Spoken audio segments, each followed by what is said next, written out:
Hey, how's it going, everyone? Summer Marathon right around the corner, so I thought I'd make you one last video. Promise this is the last video to talk about, what the heck are we doing with this campaign? So we are going to be looking at a moment in history. And if you haven't already sorted it out, we are going to be looking at the rape of Nanking, or the Nanking Massacre. The rape of Nanking happened during the Second Sino-Japanese War, when the Imperial Japanese Army invaded China and sacked the city of Nanking, which at the time was the capital. So when I was putting this campaign together, I wanted to, again, look at something that was different, explore something that was different, and I thought trying something that was historical and putting you into the realm, into that storyline and having you explore, some of the things that happened in that city would be interesting. Would be an interesting story to tell and an interesting story to explore with you.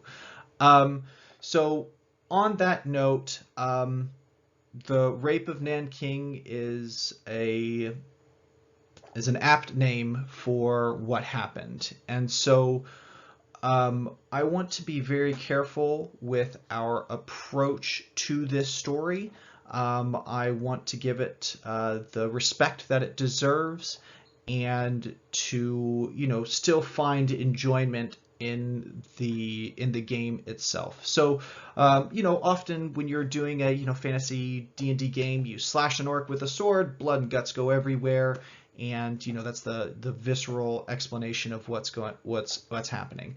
I'm gonna really pull back from that in this campaign, especially when we are dealing with the children and the human aspect of this story.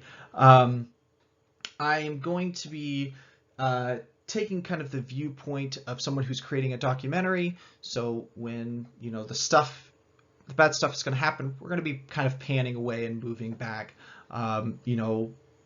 allowing for understanding of what's going on, but avoiding delving into the details of it because they're just not needed. So I wanted to approach that before we got started so that you had an understanding of how I'm going through this, and again, how I'm planning out the story and what happens and what I tell you. If at any point during the campaign you get really uncomfortable or something is too much, please let me know. I don't want you feeling uncomfortable with some of the content that we're going through, because a lot of it is fairly dark. So if something makes you uncomfortable, we can pause. We can, I can find a new place to pick up. The story can move around and survive without everything being explained. So as part of the preparation for this campaign, I realized that we can't just be a bunch of kids running around for 6 game sessions trying to hide from the Japanese, and so that birthed the legendary characters. So we'll be following 2 storylines.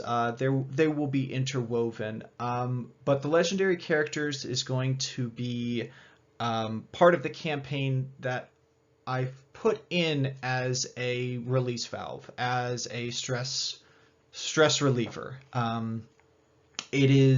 I plan for it to be more bombastic. I plan for it to be more peppy, more fun than the other storyline.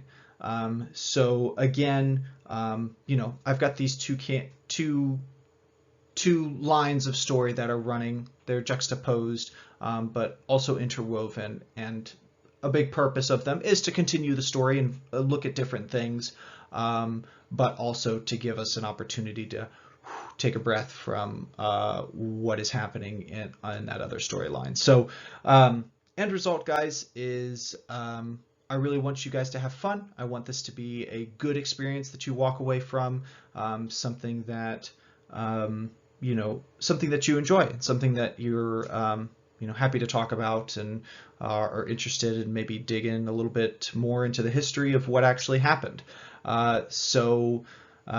Really looking forward to running this game with you guys. Really looking forward to just playing with you, rolling some dice. So if you have any questions, please let me know before we get started. But otherwise, we'll see you guys at the table. Really looking forward to rolling dice. Y'all have a good one. Bye-bye.